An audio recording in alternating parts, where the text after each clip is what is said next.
Om Sahana Vavatu Sahano Bhunaktu Sahaviryam Karavavahai Tejasvinavadhitamastu ma vidvishavahai. Om Shanti Shanti Shanti. Om Purnamadah Purnamidam Purnat Purnamudachyate Purnasya Purnamadaya Purnamevavashishyate. Om Shanti Shanti Shanti. Shruti Smriti Purananam Karunalayam Namami Bhagavad Padam Shankaram Lokashankaram Shankaram Shankaracharyam Keshavam Badarayanam Sutra Bhashya Krutau Vande Bhagavantau Punah Punah. Ishvaro Gururatmeti Murti Bheda Vibhagine Vyapta Dehaya Dakshinamurtaye Namaha. Shri Bhagavanu Vacha Maya Saktamanah Partha Yogam Yunjan Madashrayah Asamshayam Samagram Mam Yatha Jñāsyasi Tachrunu. The Lord said, Yatha Jñāsyasi Tachrunu, listen from me as to how you will know me. Asamshayam, without any doubt. Samagram, in totality. So, how you will know me in totality, without any doubt. Now listen from me as to how this kind of knowledge will take place. In the first line of this verse, 3 qualifications are given for the devotee who is qualified for this kind of knowledge. First is, Mai Asakta Manaha, become one whose mind is attached to me. As I said, when it comes to bhakti or devotion, then attachment is important. In any relationship, attachment is important. People often ask this question also, Swamiji, what to do with about attachment? Your attachment for the members of the family, attachment for the spouse. So how to become detached? The answer is don't become detached. Because attachment is required, then alone there can be care and concern. Without attachment you can't do anything. And so, as far as the people who are very close to us are concerned, attachment is required, attachment is there, is required also. Because then alone, I mean, all children are wonderful, but then my children, there is some special relationship. My house, some special relationship is there. And so I cannot say that I am detached, so all children are equal to me. Hopefully not all spouses are, but there cannot be equal. There is an attachment. A special relationship is there, definitely, So, it cannot be equal. It's not required also.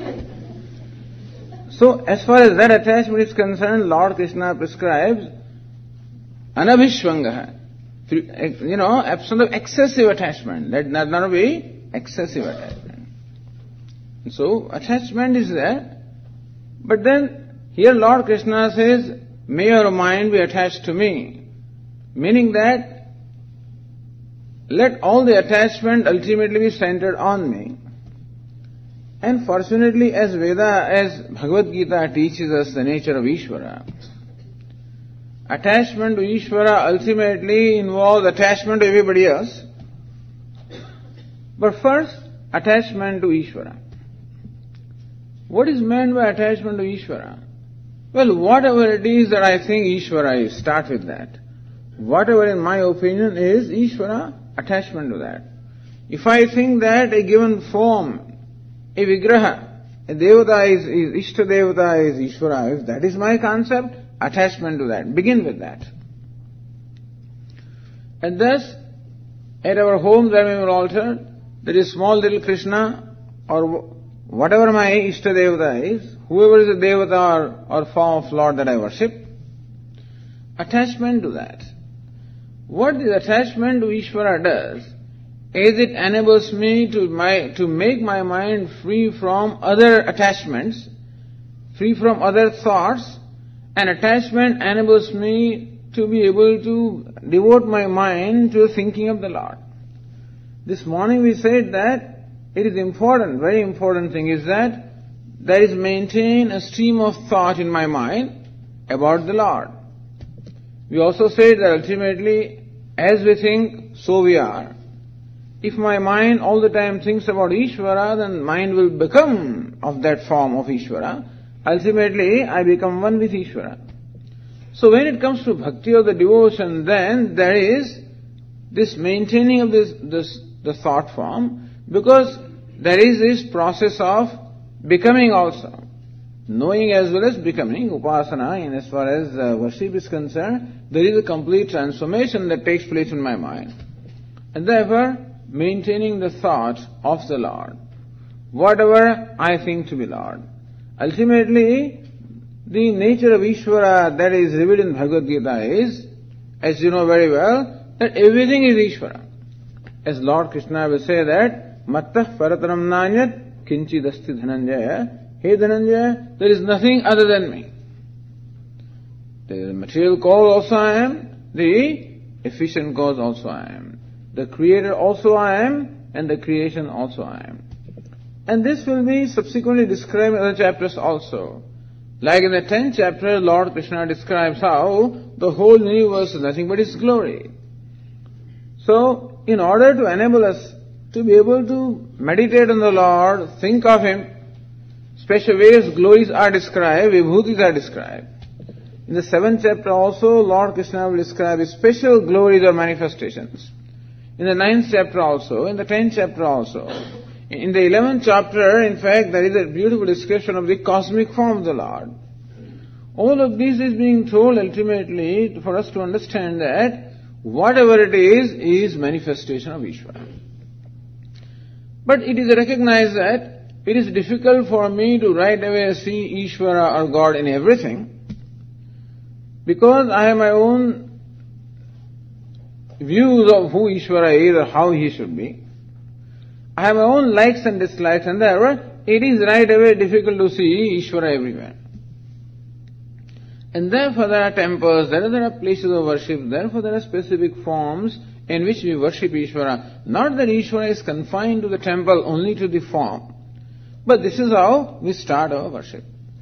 That is an excellent way of helping our mind to be focused, because the form in front of me is an enchanting form, something that is enchanting, something that is charming, something that inspires in me the devotion. So whether it is Krishna or it is Rama or Shiva or whatever form it is, this is just the beginning. Ultimately what is intended here is that may you be able to see Ishvara as the self of all, as the one who is all-knowing, one who is all-omnipotent, one who is almighty, and one who, as we said, is the well-wisher of all, one whose grace is always there upon everybody, and by whose grace everything is done. That in my life also there is constantly the manifestation of the grace of the Lord. So that also helps us to appreciate Ishvara, as to how in our life constantly we are enjoying His grace, how He is intimately involved in my life, how every moment and everything that I do, Ishvara is. And Lord Krishna will tell us how. Lord Krishna will tell us, Buddhihi buddhimatam asmi, I am the intelligence of the intelligent. Tejas tejasvinamaham, I am the very brilliance of the brilliant. Balam balavatam chaham, I am the very strength of the strong. And thus, Lord is most intimately involved. So, Thus, more we understand the glories of the Lord, more we find it easier to be able to dwell upon the Lord. And so in order to discover attachment or love for anyone, it is always best to know their greatness or their glories. Although in the world sometimes it may happen that more you know about a person, less attached you become. That may happen. In the world it can be, because sometimes it's better not to know too much, because if you know too much about a person, then you get disenchanted, disillusioned also. But that is not going to be the case with Ishvara. More we know about him, more enchanted we will become. And therefore, knowing the glories of the Lord, knowing the greatness of the Lord, is a sure way of developing attachment or affection for him. There is a verse which says, Mahatma Jnana Purvastu. The sneha or the love that we have, the affection that we have for Ishvara, to the extent that it is based on the knowledge of the glories or greatness of the Lord, to that extent it is going to be an abiding devotion. Everybody has some devotion for Ishvara. Generally, we are raised in our families, and the family has a certain tradition of worship, and so some kind of devotion we do have. As we grow up also, we listen to various stories of Ramayana, Bhagavata, Mahabharata, and that is how we have the samskaras. And we also are accustomed to some forms of worship that are going on in the family, and we also do that. We also now and then go to the temples and do various things. But then, this devotion that we have is subject to being shaken up. Because when I am devoted to the Lord, then there is always some expectation from Lord also. That's usually the relationships that we have. That when I do something for you, there is an expectation that you also will do something for me. And so when we are worshipping Ishvara also, usually, I expect that Ishvara also, Lord also, should do something for me. Some expectation is there. So many people tell us that, Swamiji, I believe in God. How do you believe in God? Swamiji, whatever I want, He always does for me. And so the reason why he believes in God is because God does whatever He wants. So many people treat Ishvara as a servant, and then they make various requisitions that I want this and I want that. And if Ishvara fulfills those requisitions, then he is Ishvara is lucky, because then this person continues to believe in him. But suppose he doesn't do that. Suppose my desires are not fulfilled. Suppose I do not get what I want. So in spite of performing prayers, in spite of doing this puja, in spite of doing all of this, still Lord Ishvara doesn't do anything for me. Suppose such a thing happens, then what? Then in all likelihood my Shraddha or my faith in Ishvara or God is going to be shaken up. So therefore it is said, Sudradha, that sneha, the attachment, the affection, the liking, the devotion that we have should be sudradha, should be very firm. So we should continue to listen to the glories of the Lord, continue to know more and more about Him, or more about Ishvara, so that we know His greatness, we know His nature, we know His grace, we know that He is always kind, and He is always benevolent. So more we know about the benevolence of the Lord, more we recognize that not only He is all-knowing, not only He is omniscient and omnipotent, almighty, but that He is benevolent. Because if Ishvara is omniscient, that is fine, He knows everything.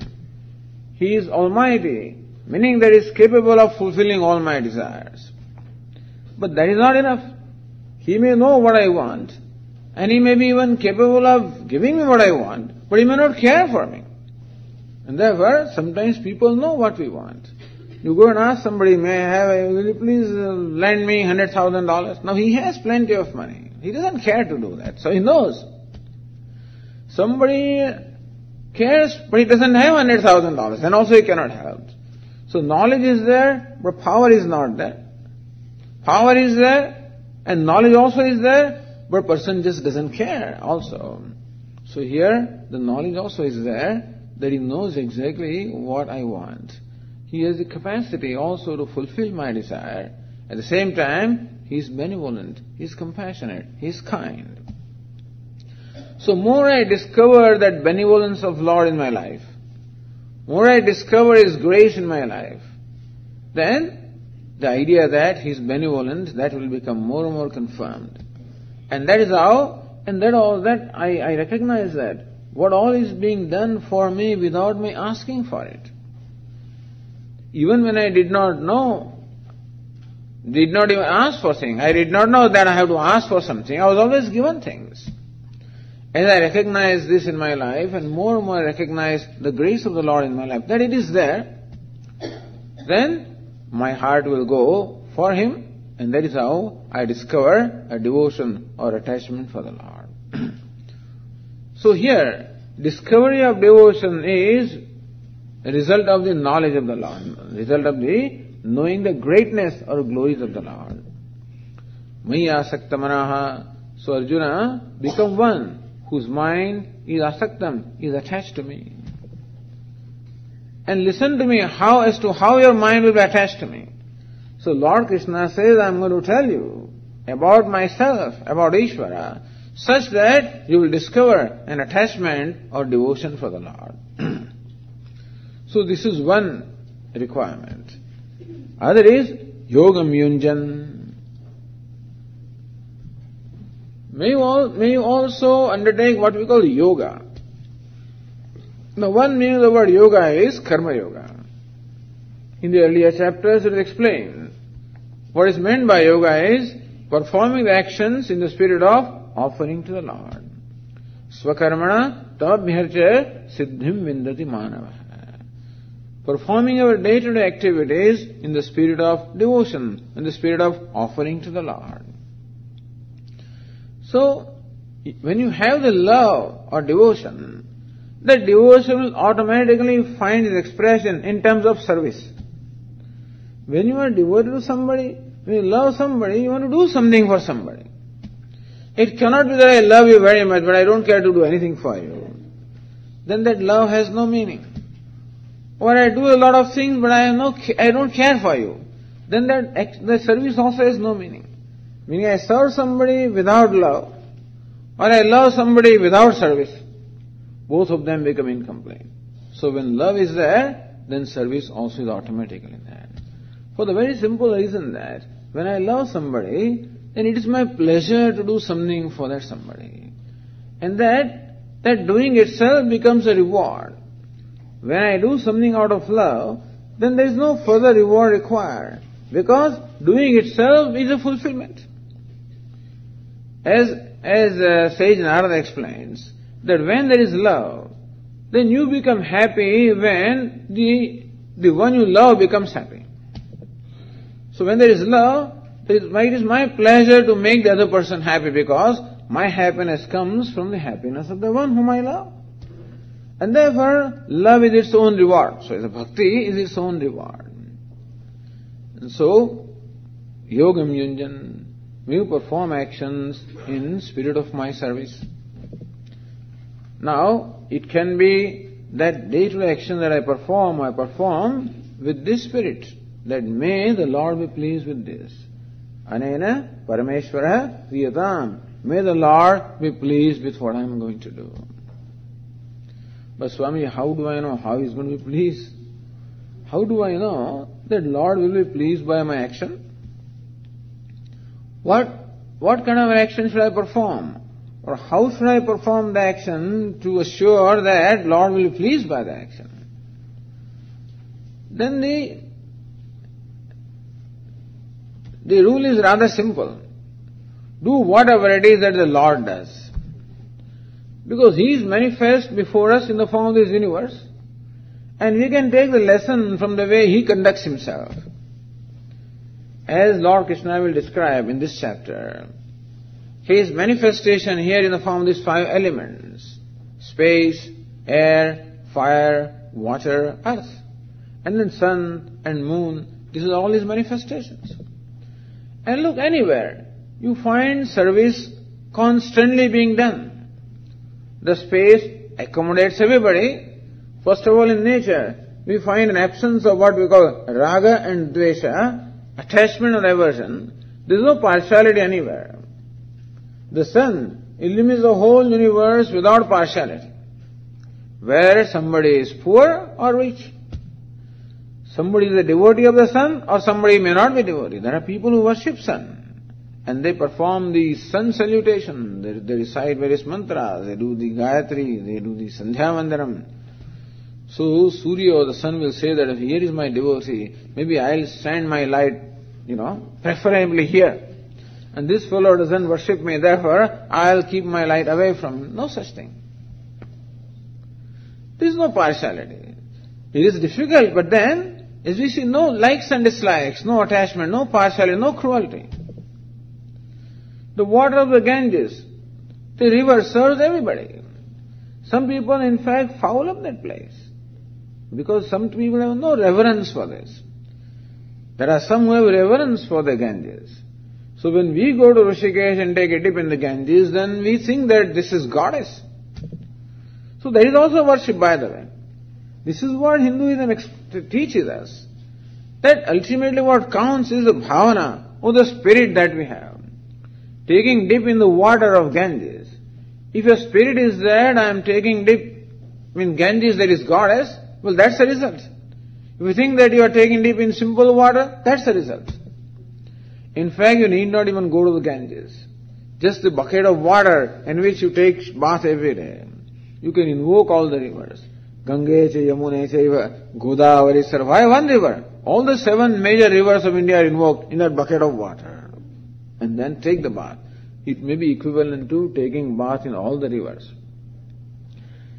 If you mean what you say when you chant that verse, So may all the rivers be present in this water. And then, so if that bhavana is there, if that spirit is there, then that water is as good as the Ganges water or water coming from all the rivers. So it is that bhavana. And that is why if you have a bhavana or the spirit of God in a little form also, then that's what you are worshipping. It's not that you are worshipping some stone or little idol, but you are worshipping nothing but Lord, because you don't look upon that as stone. What matters is how you look upon that. If it invokes in you the idea of God, then that is God for you. So that is how we find everywhere this constant service, self-offering, yajna or the self-offering is the very spirit of the entire creation, with no likes and dislikes, no partiality, no cruelty. The space accommodates everybody and everything equally. The air also sustains the life of all the living beings. The water quenches the thirst of all the living beings. The fire gives warmth to everybody. The earth supports everybody. And so, worshipping Lord, if you don't want to worship a certain form, you don't want to worship the Lord in a certain name and form, you want to worship Lord as manifest to the whole universe, then you can imitate Him. Like earth, support everybody. Like water, quench everybody's thirst. Like fire, give warmth to everybody. Like air, support life of everybody. At least somebody, if not everybody. Somebody. Meaning that love or devotion that we have should manifest it should manifest in form of some action. And so, as Swamiji says that whatever bhavana or spirit that should be physicalized. If the spirit or the desire to worship the Lord, physicalize the desire. And so, different ways of serving the Lord. Do what He does. Or perform the actions at least based on the values of self-offering. Let that be the value, let that be the spirit behind your actions. And so, maya sakta manaha, asakti or the attachment of the love that you have for the Lord, may that manifest itself in the form of your actions. Yogam yunjan. So in the heart, there is love for the Lord. Hands and legs and speech, there is action or service to the Lord. Yogam yunjan madashraya. The third condition here is that may I be your ashraya, the refuge. So, may you be surrendered to me. May you look upon me for the fulfillment of all your desires and everything. Madashraya. So, that may I be your refuge. Now, just to understand what this means, that I can have asakti or attachment for one, and I may be supported by someone else, I may seek the support of someone else. I may be working for my employer, and so he is my ashraya, he is my refuge. I am surrendered to him. But my attachment can be for my family, So I may be attached to one, at the same time working for someone else. Here Lord Krishna says that Maya Saktamanaha Madashraya. That you are attached to me also, that means you want me also, and I am the very end also, as well as means also. So may the means also be Ishvara, and end also is Ishvara. Madashraya.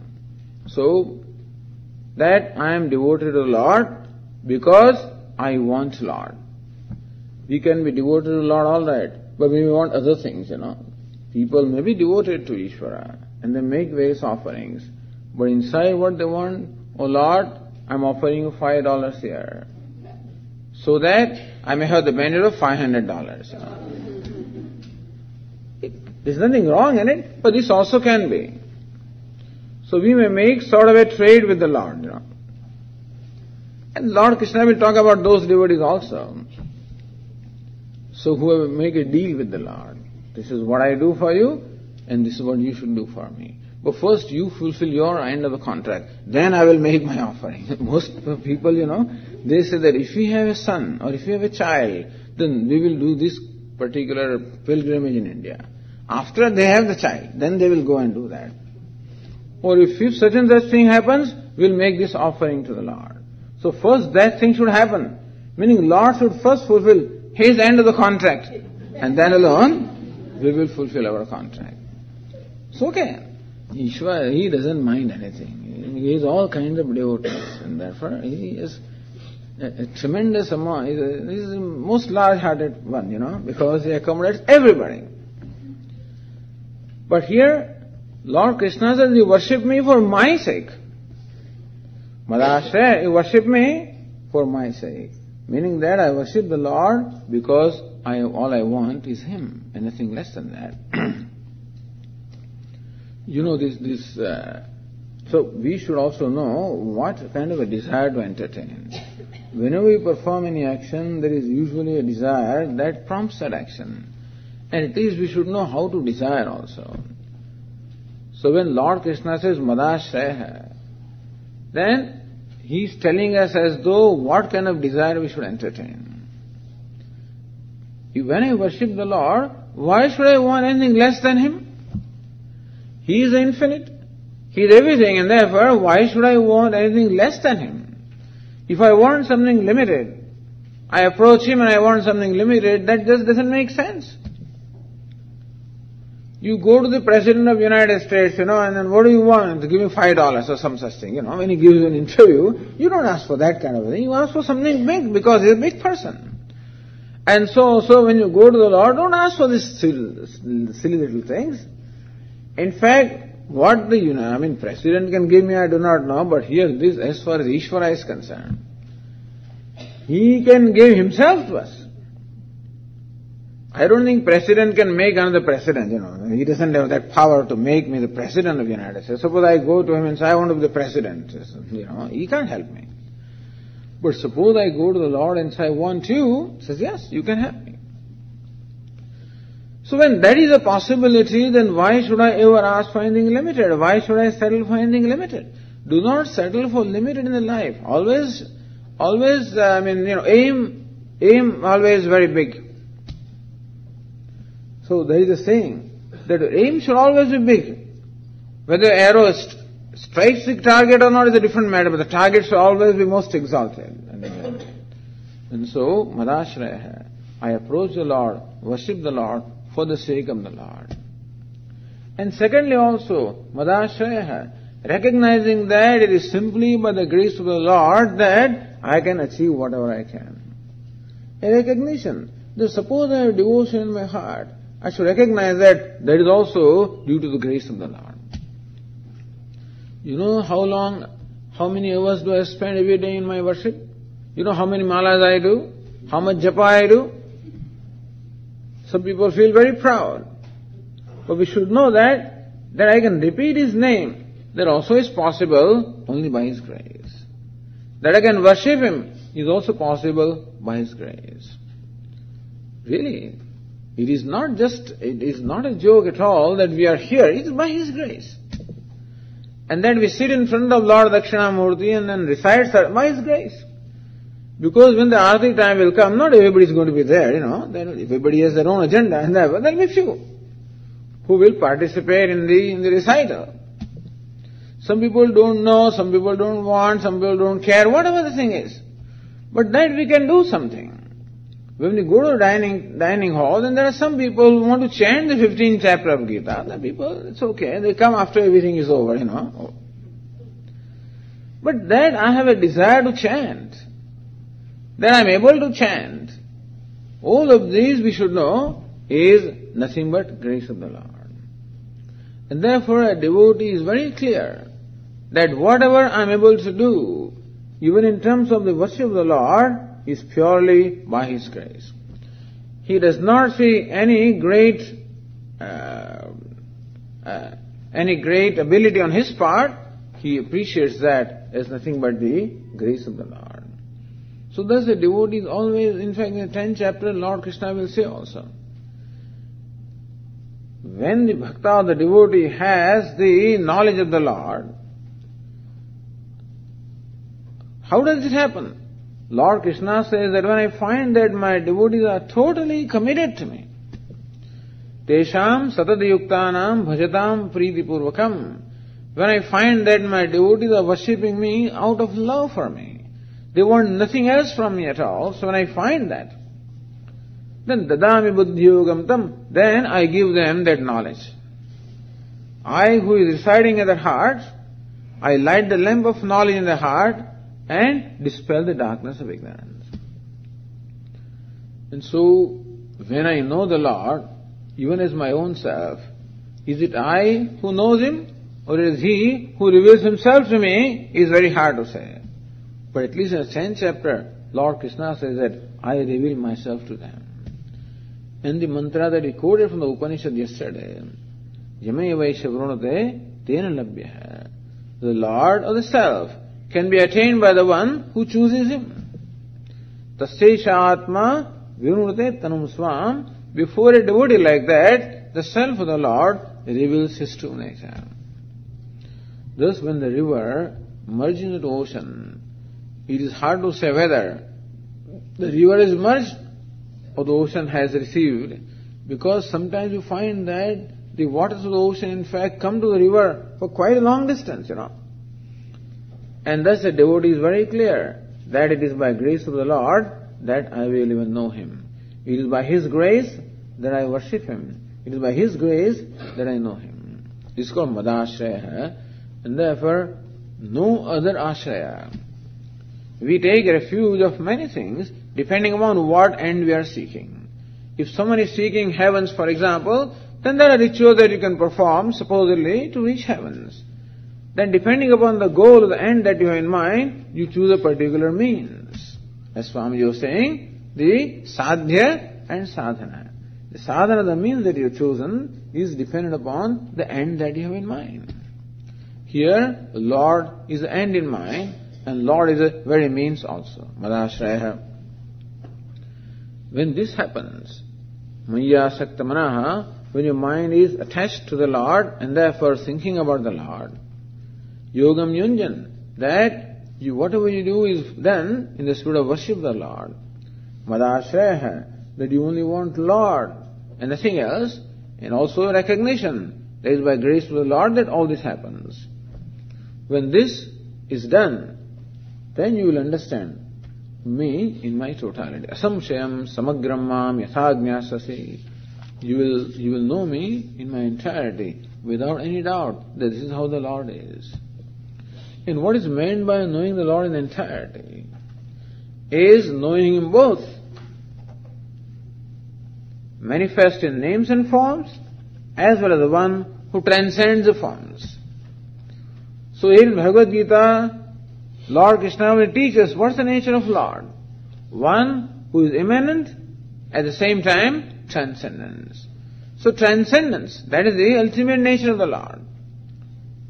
That which is what we call nirguna, or nirakara, or nirvishesha, unconditioned, beyond the names and forms and attributes. At the same time, the same Lord that transcends all the attributes is manifest in all the attributes also, and therefore to recognize Him in every name and form as well. So He transcends everything. At the same time, He pervades everything. So this is called samagram. How you will know me is all pervasive, meaning that as immanent as well as transcendent. Samshayam, without any doubt. So this is a knowledge that leaves no doubt at all. And there will be no doubt when ultimately I recognize that whatever there is Ishvara. If Ishvara was confined to a place, Ishvara was confined to a form, Ishvara was confined to some specific attribute, then I could not be sure whether or not I have known Him correctly or not. But when you know that whatever it is Ishvara, then there is no doubt at all. So samshayam, without any doubt, you will know all my glories. You will know me as immanent in everything, at the same time transcending everything, meaning you will know it as your own self. This is the pratigna, or this is the proposition that the Lord makes, the introduction to all the 6 chapters. The second verse is an introduction to the 7th chapter itself. So we said that a new section has begun with the 7th chapter. So first verse serves as introduction to what we'll find in all the 6 chapters, meaning from 7 to 12. What we find in the second verse, here Lord Krishna describes what is to be found in the 7th chapter that is being studied. So let us read the second verse. Jnanam teham savijnanam idam vakshyamya sheshatah yajñātvā neha bhūyōnyata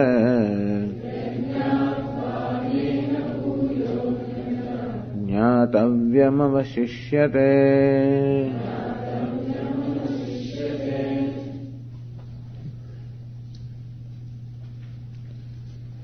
Jnanam te aham savijnanam idam vakshyami asheshatah. Here Arjuna, jnanam, the knowledge, savijnanam, vijnane saha vardhati, savijnanam, along with the vijnana. Arjuna will tell you jnanam along with vijnanam. Look at him, without Arjuna asking for anything. He said, I'll tell you this, I will teach you this, I will give you this. Asheshatah, without leaving anything, without omitting anything at all. I will tell you in its entirety. Meaning that I will tell you until you come to know. The commitment of the teacher is to continue to teach the disciple until the disciple comes to know whatever it is that the teacher wants him to know. Asheshatah, without leaving anything, omitting anything, I will tell you jnanam and vijnanam. So these 2 words are used together, jnanam and vijnanam. Generally both of them mean knowledge. Jnanam also means knowledge, and vijnanam also means knowledge. So if any one of the words is used at the time, then generally that is what the meaning would be. But inasmuch as Lord Krishna uses these 2 words together, so savijnanam jnanam, I will tell you jnanam along with vijnanam, then we have to make, we have to interpret them, explain them somewhat differently. Jnanam, so says jnanam means knowledge, vijnanam immediate knowledge. Thus there are these two expressions, paroksha jnanam and aparoksha jnanam. Paroksha jnanam, indirect knowledge. Aparoksha jnanam, immediate knowledge. Aparoksha, where paroksha means that which is away, Para and aksha. Aksha means our eyes or sense organs. So that which is away from remote to sense organs is called paroksha. For example, just to give an example of what is meant by paroksha or indirect knowledge, is we see a smoke arising from a hillock at a distance.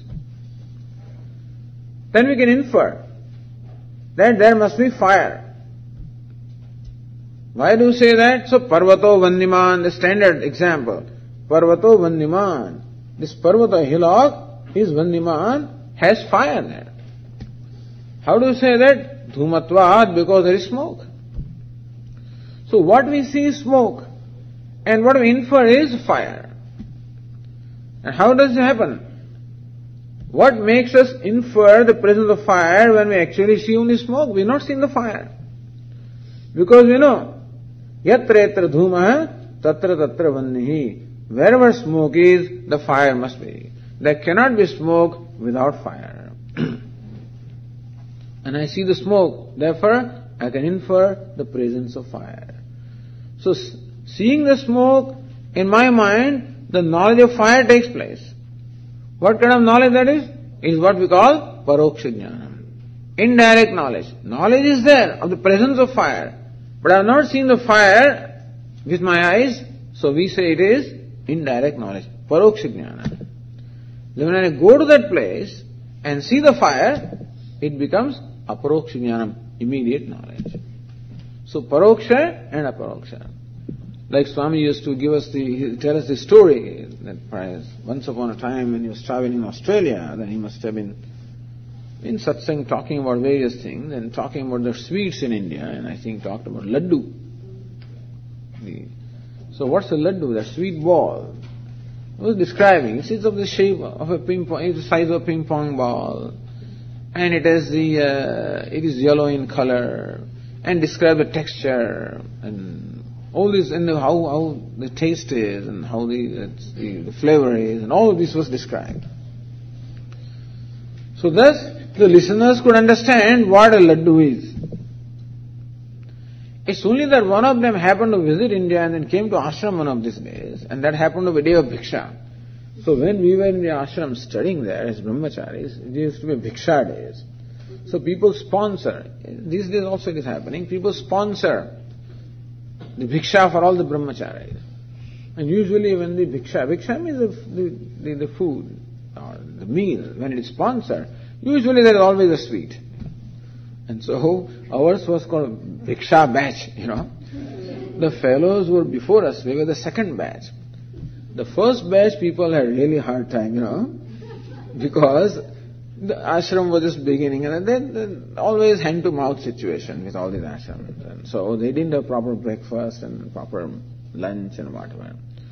Then Swamiji thought of an idea.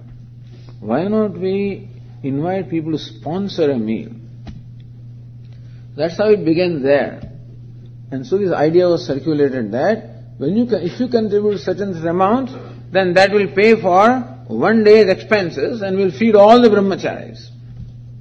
That people like to do. They like to feed. And that's how the sponsorship kept coming, And therefore we are bhiksha after bhiksha. So it was called bhiksha batch. So sweets. So they say that in the lecture hall you get jnanam, in the dining hall you get ananda, satchidananda. And so chit you get here, ananda you get there. And so the direct experience of everything. But when that person from Australia may be visiting the ashram one of these days, and then there was the day of bhiksha, and that is when the laddus were there. And then he compared. He heard the description, and he knew, he had some kind of a mental picture of how a laddu looks like, and then he saw that. Then it became what? Immediate knowledge. Not yet. He took a piece of that laddu, put it in his mouth, on his tongue, and when he tasted it, that became the aparoksha jnanam, immediate knowledge. So immediate knowledge, what is immediate? When there is some intervention between me and what I want to know. Immediate knowledge, where there is no intervention at all. So usually the knowledge that takes place in the beginning is always indirect knowledge. in course of time, it becomes immediate knowledge. Sometimes they use these expressions, sab pratibandhakam jnanam. Knowledge with pratibandhaka, knowledge with some obstructions. Knowledge is there, but some obstructions are there. So, as you know very well, the Vedanta Vichara or study of the Vedanta is done in these three stages: Shravanam, Mananam, Nididhyasanam. Shravanam, listening to the scriptures from the lips of the teacher, at the feet of the teacher.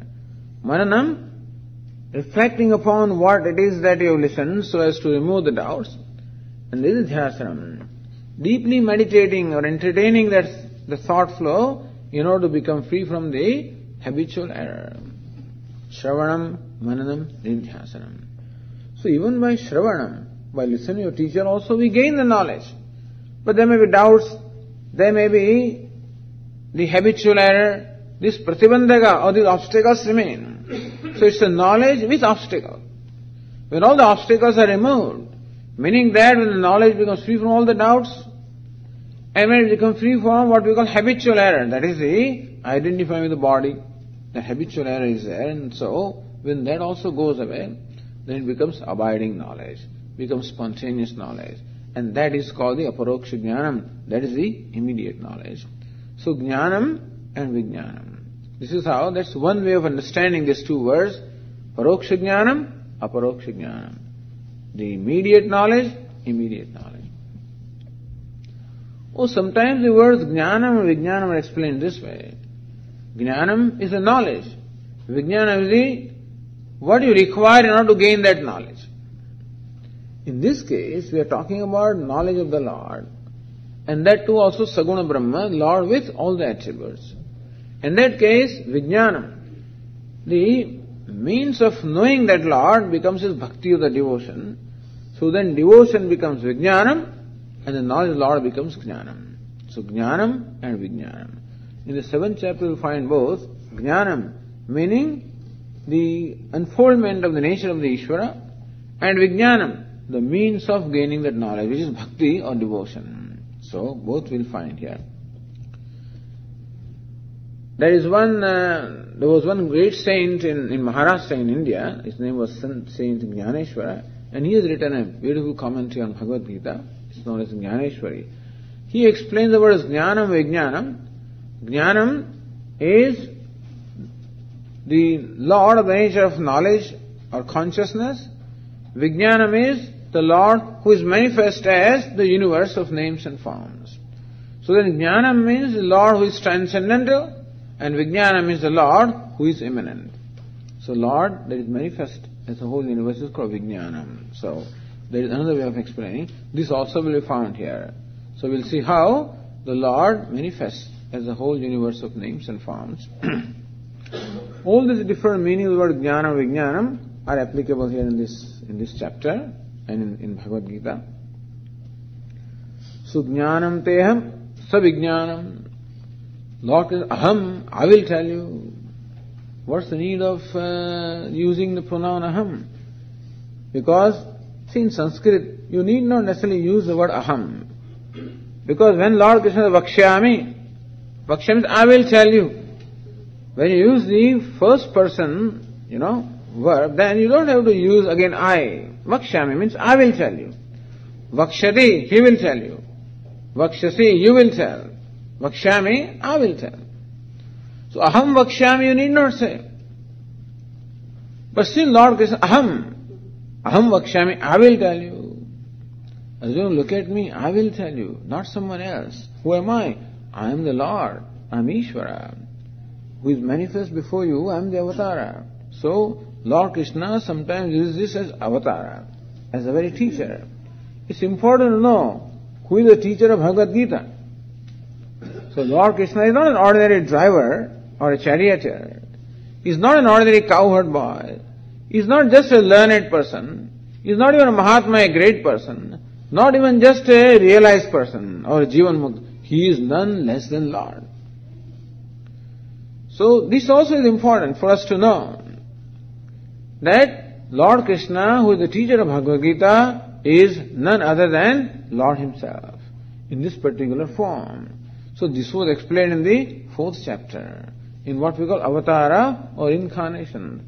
So Lord Krishna is the incarnation of the Lord. And what is meant by incarnation? Incarnation is different from just a wise person.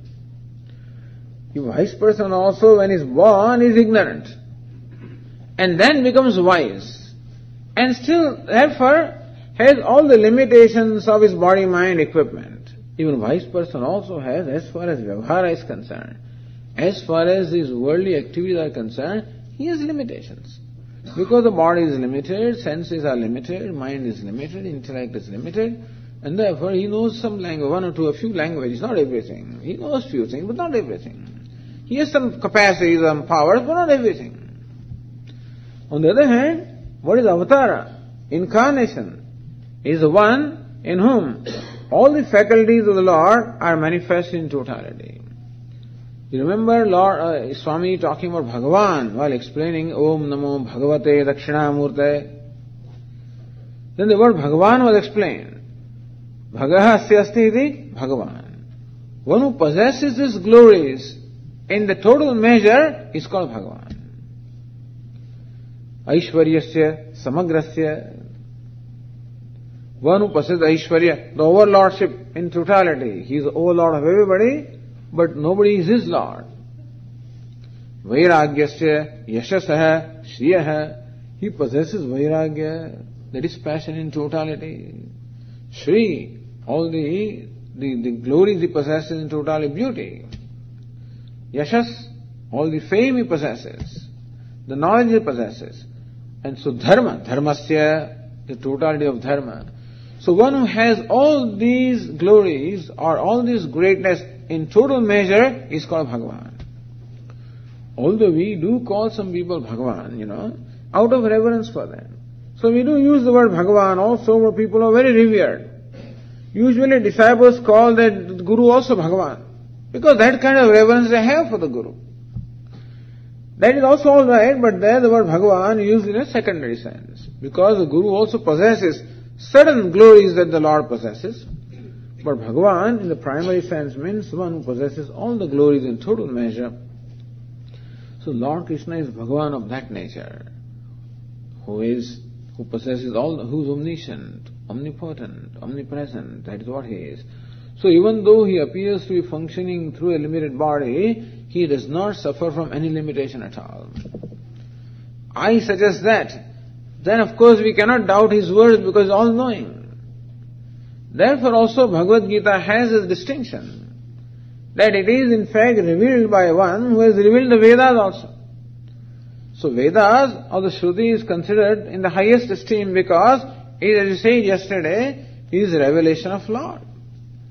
But Bhagavad Gītā also is revealed by the same Lord. And therefore, Bhagavad Gītā enjoys the status of Shruti. Aham vakshami, I will tell you. Not only I am all-knowing, but at the same time I, who has all the compassion and kindness to you. That's why that verse was told. Arjuna, the listener here, is compared to a calf. And the Bhagavad and Upanishad are compared to the cow. So cow, when it gives milk to the calf, is totally out of love. When they take the cows for grazing during the day, when the cows return in the evening, then they run towards their cows. And it is said that the milk flows from the udder of the cow out of the total love for the affection of the cow. So how the cow gives milk out of love for the calf, and so also this milk of Bhagavad Gītā is given to calf with Arjuna totally out of love by Lord Krishna.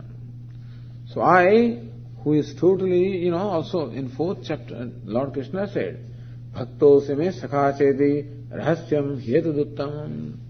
I have told you this great secret because you are my friend as well as my devotee. So very special person. Very special relationship that Arjuna has with Lord Krishna. I will tell you.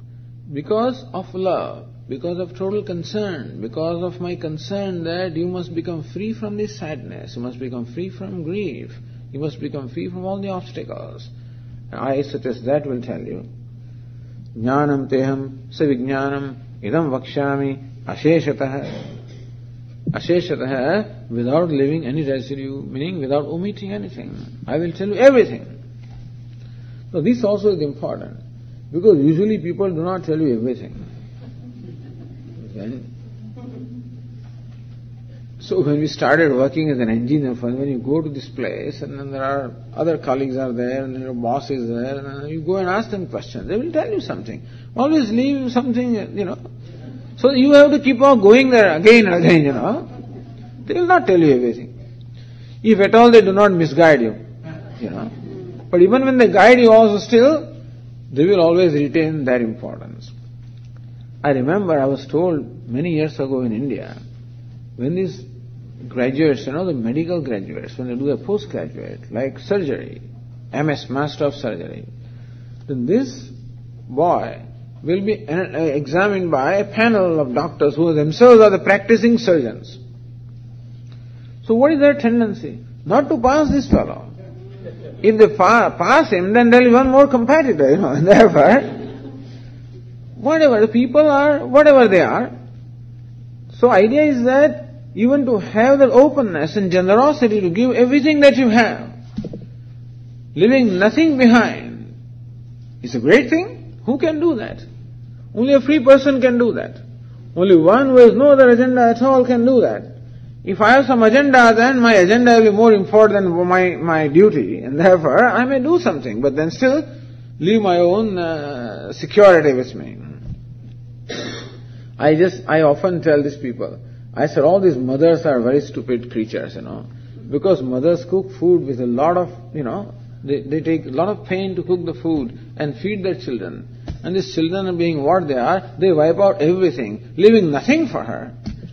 Now I remember what we were doing when we were children. So I said, if I become mother, which I would never become anyway, as Swami said that, this is a privilege only for the women. And so, but still, if I was mother, I would take out my portion first, keep it in the refrigerator, and from there, the rest of it they can have, whatever they want. They never do this.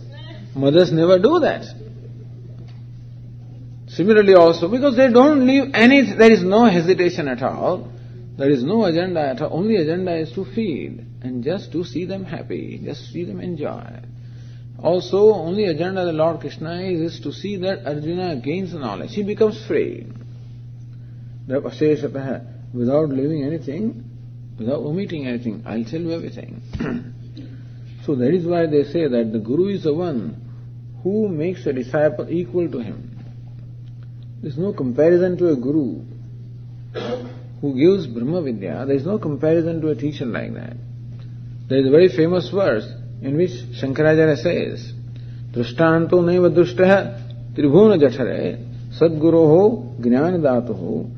I was looking for a drishtanta, looking for a comparison.